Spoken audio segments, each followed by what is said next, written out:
that 5 decibel limit. Traffic mitigation plans, this is the traffic impact analysis, and then the electrical capacity line.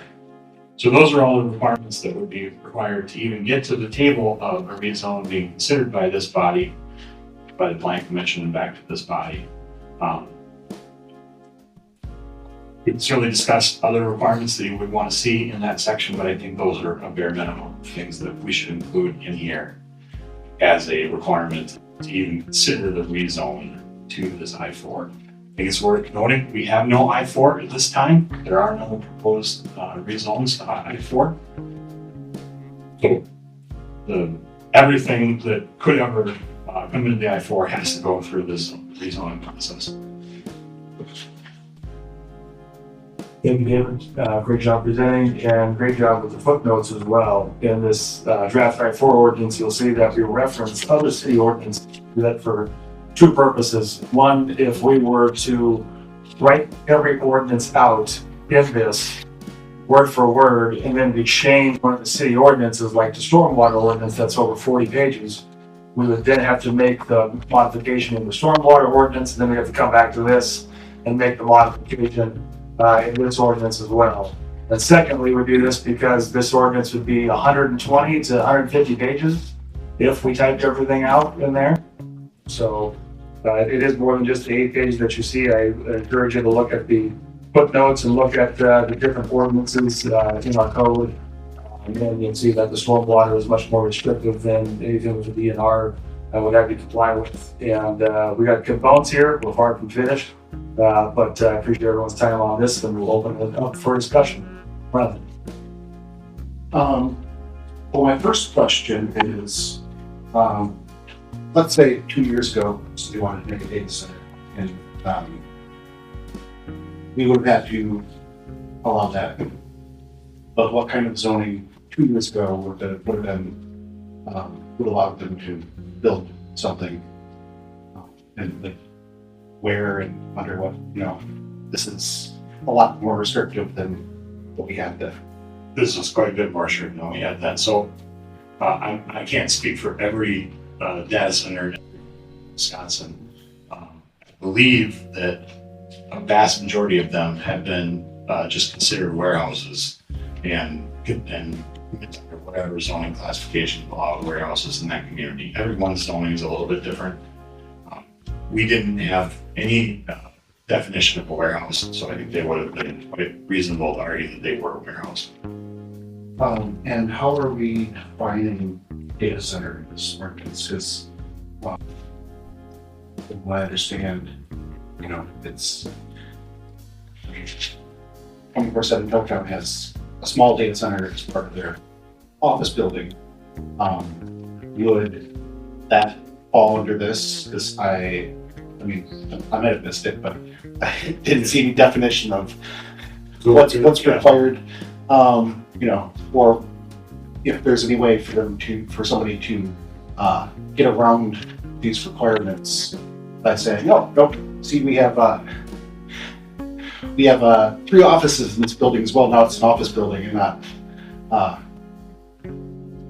Yeah. So the definition of the data center was changed on January 6th in the previous ordinance that you folks approved. That's in a separate. That's not in 1023. It's in 10.1. I think was where our definitions for data centers are. Going off of memory, I believe it says the structure primarily used for the operation and manipulation of data. You asked at the last meeting, we talked about this for about 24/7. 24/7's server room is approximately 10% of their building. It would not fall. Okay. Similarly, Stout has server rooms. We have a server room here at City Hall. Those are not data centers. That's not the primary use of that structure. And then I have a couple more questions here. The large periodic draw of water, that doesn't have any definition of what large is. Yeah, we could certainly add something. It would probably say over 5,000 gallons a day. We would probably look at our code and verify what, like in our sewer ordinance, I think we talk about large users. And I believe that's 5,000 gallons in our sewer ordinance. We probably use that as. My final questions now is on the notice violations. Police chief was here, that he's mentioned that enforcing our current noise ordinance is difficult because it's defined as a reasonable person, and doesn't have, numbers on it, which, what's reasonable to one person is not reasonable to another, and current noise complaints kind of get left because they don't hold up in court because it doesn't have any numbers to go along with them. So That's why we have a numeric requirement, subjective requirements, and what a reasonable person would think is reasonable. It's difficult to enforce. That's why we have the ambient noise study plus the 5 decibel delta. but that ambient noise, over ambient noise wouldn't apply to the construction phase. That seems to be one of the big concerns. It would not. So do we have any Construction of any type is loud, Yeah. is annoying. Whatever is built on any property in the city, the construction phase is not the most pleasant phase. I say that at every one of our pre-construction meetings for construction, when I talk to the residents, this is not gonna be the most fun summer of your life. We'll get it done quickly and then we'll move on. To expect that we would do construction of anything, noise, we should cease development of any type. So is there any way to tighten up that noise ordinance so it is enforceable instead of as vague as it is? Are you talking about the general noise ordinance? Yeah, that the construction phase is referencing. Well, the construction phase specifically says you can't use loud equipment, and it has a list of that equipment. It cannot be used between 9 p.m. and 6 a.m. It's not based on subjective, it's saying you cannot use that equipment during those times.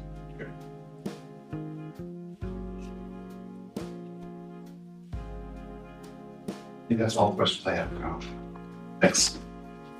Diane? I have a question. Is there a maximum amount of power that the grid can? We don't regulate electricity. I couldn't answer that question, but I can actually answer that. Well, point of order, public cannot speak. I'm sorry. Yeah, thank you.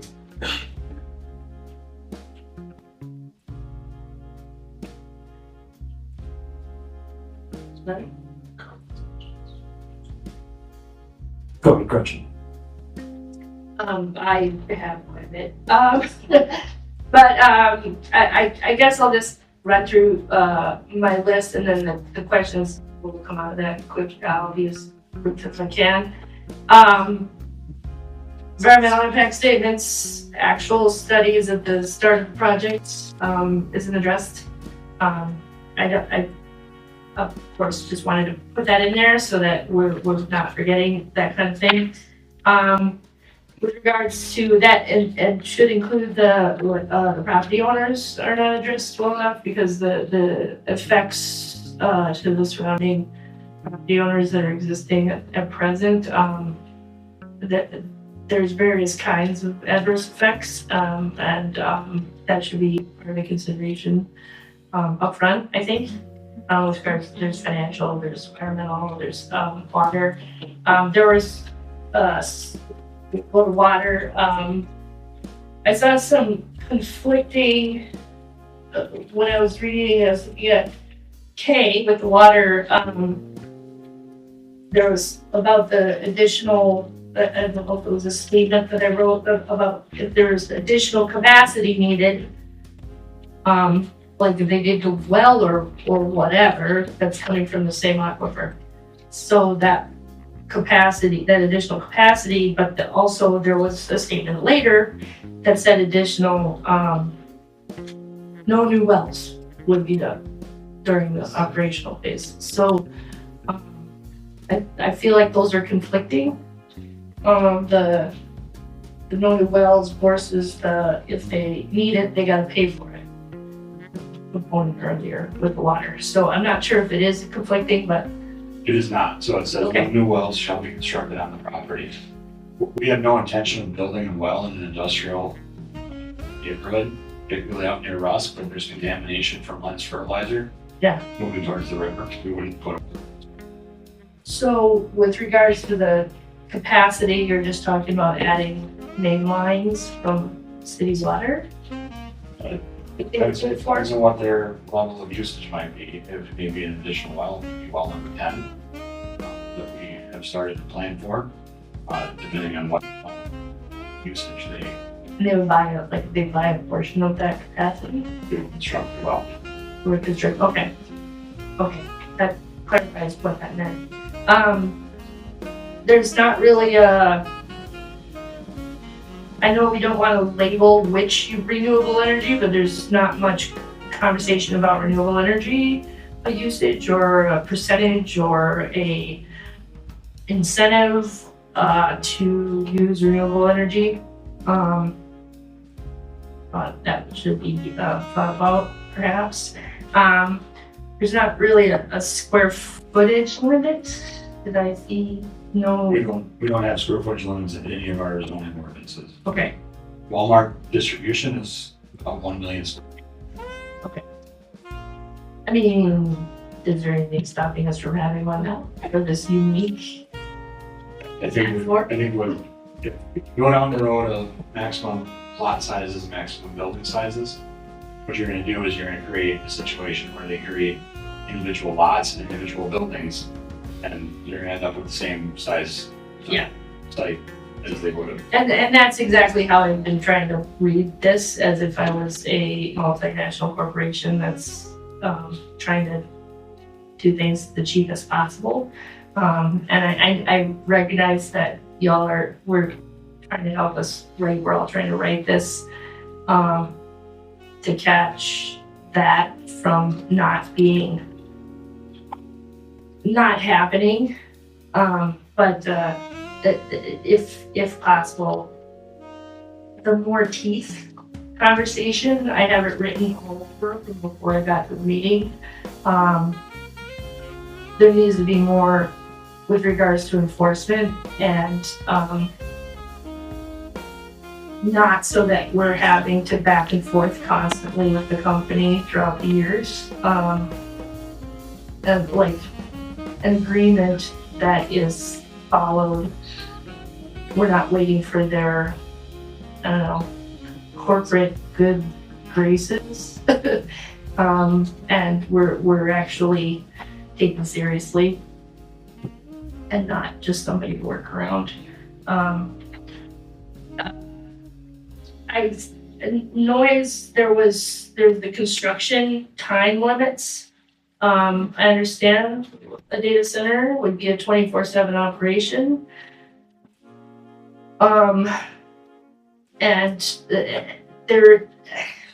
the generators, I guess, during operation, has the time limit as well. I'm a little worried about, I don't have it offhand, but there's been recent stories, data coming out about the vibrational and the noise affecting the animals within a pretty large radius, and thereby also affecting, I just found this out last week, plants, because of the disruption to the pollinators and basically the entire ecosystem, due to this hum vibration that's going on. Don't have multiple studies on that, and I don't have information, but just bringing it up so that it's brought into the conversation. And we have the peak PFOAs and PFOS limits with regard to other contaminants, especially with the discharge. And somebody had brought up earlier in comments about the contamination that's occurring. I just want to make sure that we're really trying to put the parameters around that, because I mean, once we lose the water, and I'm sure there's new ways coming online where we don't actually have to use treated water, then great. And fresh water, there's other ways of cooling that is better for the environment. That'd be wonderful. But I'll get to actual questions. And then, Can I address the wastewater? Yeah. Our wastewater ordinance has a list of, I think, about 15 different contaminants that have caps. okay, I didn't delve into that. Most I of think that- the heavy metals, Okay, each of them has a cap, mostly based on our wastewater ordinance. We just lowered the mercury cap from 1 to 0.025 milligrams per liter back in Okay. May with the PFOS. So we do have, obviously, as the mayor mentioned, we didn't copy every ordinance because if we make changes to those ordinances, we want them to eventually. yeah, I forgot about that when I was scribbling my notes.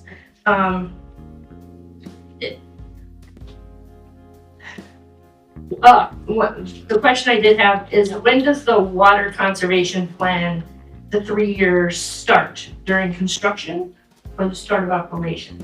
They would have to provide the water conservation plans For both for the components? rezone.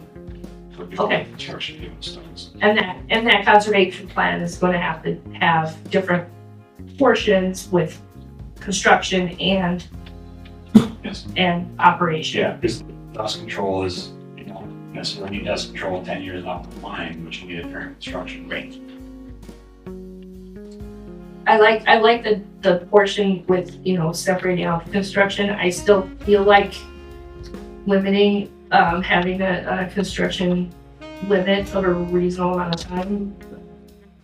3 years sounded like a great number. I understand about construction, maybe 4 years, but having a construction limit, because they're gonna, I feel like if I was a company and I was trying to save money and I was trying to use the system as best, that's most beneficial to my, stakeholders and whatnot, I might be calling it construction or using extended timelines for construction while operation is starting. And I think it was starting to be addressed, but I would like to see some construction limits, because that, especially with noise and dust and a lot of that construction has a completely different footprint that I've taken.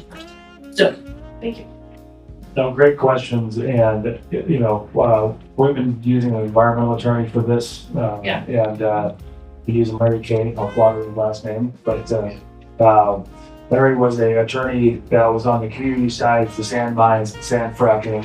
Larry was on the community side of the data centers now, and before that he was on with the KFOS, also with big corporate farms as well. So he's very in tune to these kind of ordinances and protecting. He couldn't be available today to be at this meeting, and we're hoping to have him at future meetings to answer some of these questions of what can't we regulate with energy, and what can't we regulate with renewables and all that. So we can answer everything available. We'll have Larry in attendance going forward, so he can answer some of these questions for us. And I do appreciate the start. I agree that we need more teeth, and it is a good start. And thank you for doing all the work as well on that. But there needs to be more. Good. Thanks. So, a lot of people have talked about framing this ordinance as a deterrent. Is there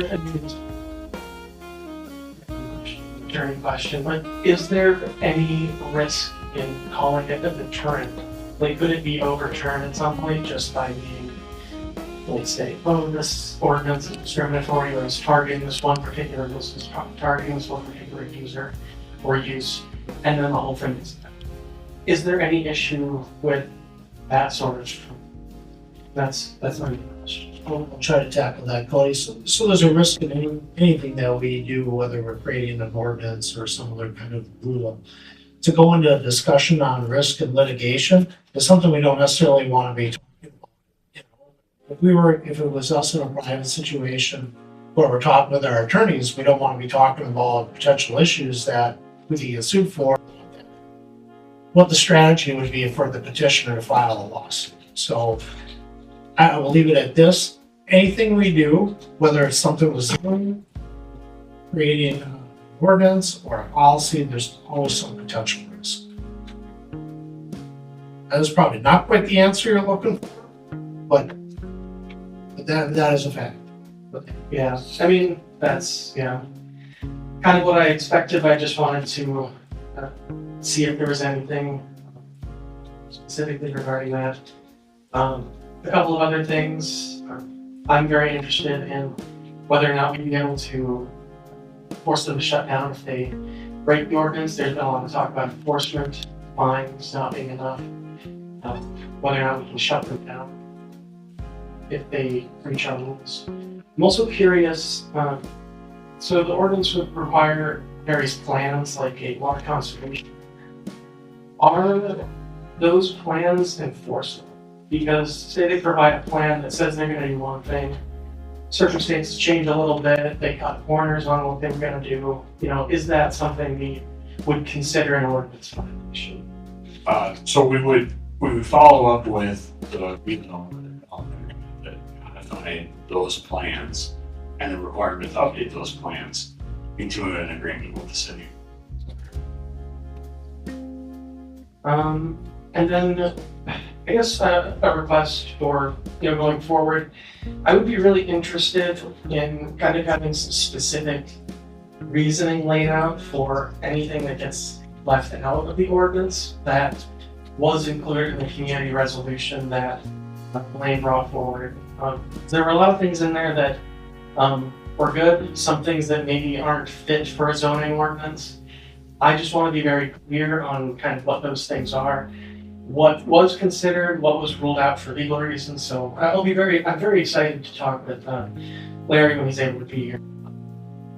And I also wanted to sort of make a statement that I think a few in the public made, which is that we obviously don't want to invite a lawsuit, but I also think that with regard to this, we need to think outside the box and be a little brave with this in protecting the community from these giant data centers. I think if we do get, targeted by lawsuits for being too protective, that more people are going to be on our side. So I just want to put that out there. We shouldn't, be too afraid. We should try to do something a little bit more.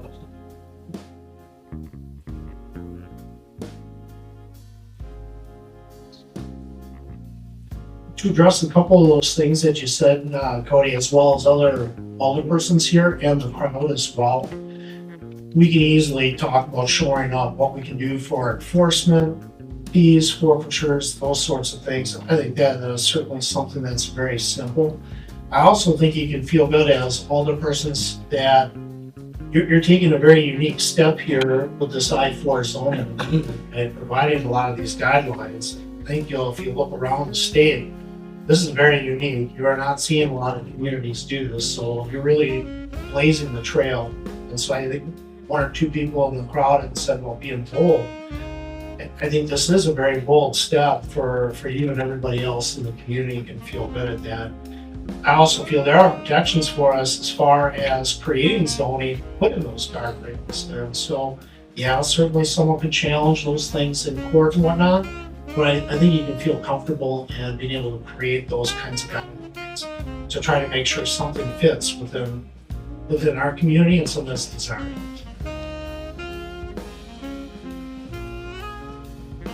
Any other questions? Is there any way to add into like writing ordinance that there has to be community engagement of some sort, like a deeper statement? 'Cause I feel like people, everyone wants to be able to have more discussion, not just the community, but I feel like we also want to be able to have more discussion. I don't know how that could possibly, but it was possible. I think this is really a big part of it right here. So not necessarily a part of an ordinance, but by having these discussions, having these items agenda for community input as well as for this conversation taking place. You certainly are more than welcome to meet with constituents and engage with them, or even if people don't necessarily live in the city, but still having those kinds of conversations. Certainly have to be codified in ordinance. I think that's just an extension of your public service, much like the city staff, working with the public that'll come to ask questions. As far as other events, like Eric's talked about holding some town hall type sessions to bring in some information. So there's certainly possibilities to do it. This is the primary way to be able to bring in information, as well as what you can do on your own as older persons and carrying out your functions as an elected official. I think slower down the process on some of these things. We've talked about different policies of doing annexations and rezones separately, right? And so you have just an annexation vote and just a rezone vote to separate those out, to making sure that we're going up to our allotted time. Jeff Luther asked for, an extension and getting it to, a later date using all 90 days. So having some policies like that, just referring it to Plan Commission and going straight to Plan Commission and then, on the next agenda, but that we give some time and slow play some of these things to give the community more of a voice is helpful as well. So more to come on the policy and on that also.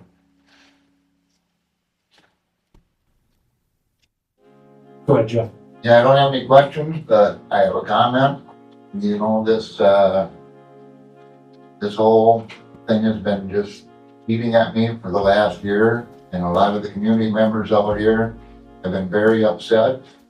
A year ago in August, our mayor, Matt Kroll, sat next to me here and told everybody, we are not voting on a data center, when it said right in the minute of in the packet that we had in front of us, that this was requested by the landowners and Balloonist LLC.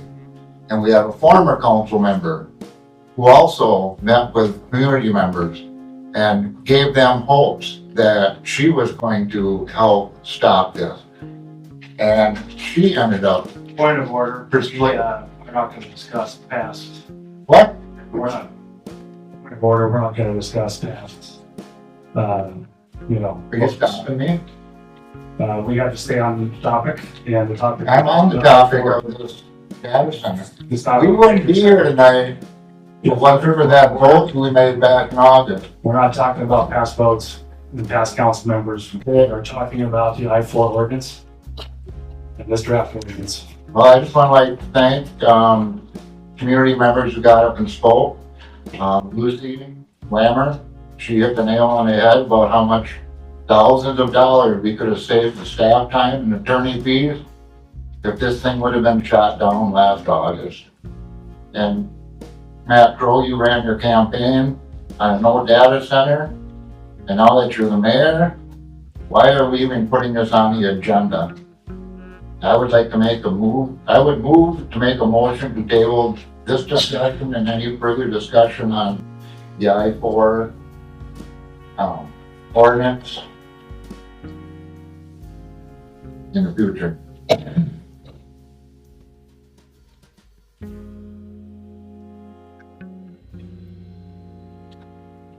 So this item was not put on the agenda for action. It's discussion, so we cannot take motions. I know there's no action on it, but why are we even discussing it when it shouldn't even gotten this far? We have an I-4 ordinance, right?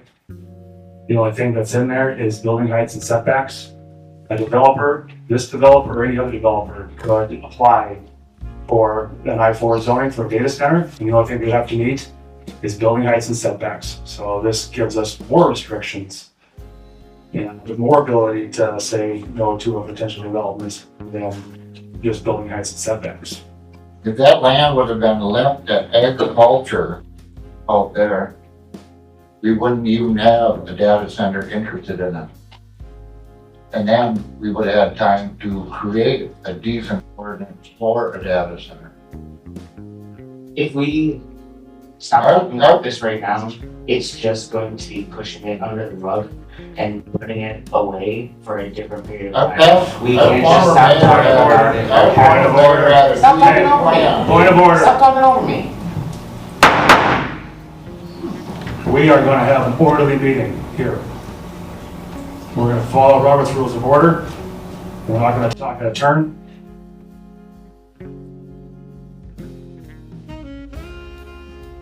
And we're going to stick to agenda items. I don't care if you agree, but it will be understood. And we're going to have respectful conversations and respectful, orderly meetings. Any further discussion in regards to the I-4 ordinance?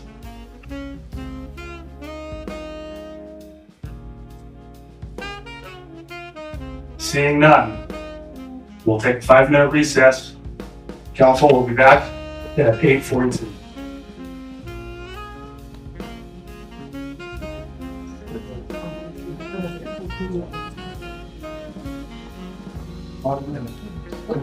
Report.